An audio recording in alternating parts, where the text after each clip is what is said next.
Let's talk a little bit about what the transportation economy looks like so far in 2015.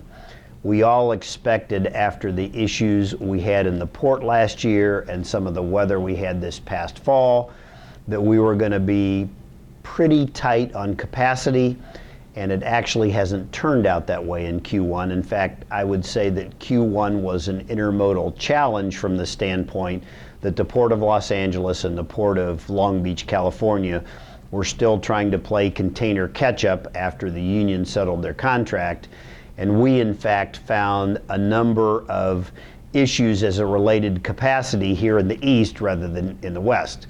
The reason it turned out like that on the intermodal side is that we had a lot of shippers shipping westbound with little coming eastbound because of the backup in the Port of Los Angeles and Long Beach, where at one time there were 50 ships anchored. Those ships are gone and unloaded, and the capacity issues are starting to even out. So think about transportation from the standpoint of imports coming through the Port of LA Long Beach or coming north out of the country of Mexico, coming in the United States.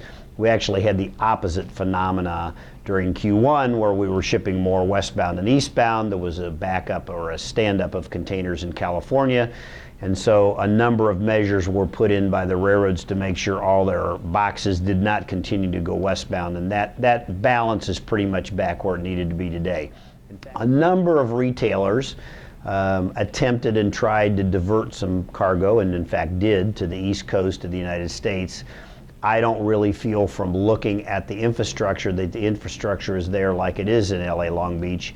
And we had transportation issues in places like Savannah and New York, where we had ships coming in with containers that really weren't equipped to handle the volume of traffic that were coming through some of those ports. And so that contributed to a highway imbalance. So the first quarter of this year was a little bit different than last year, where with the storms continued, there wasn't enough capacity, there wasn't enough driver capacity.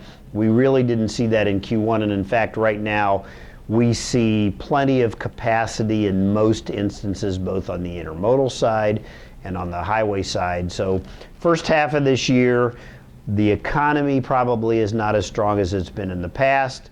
We have highway capacity, we have intermodal capacity.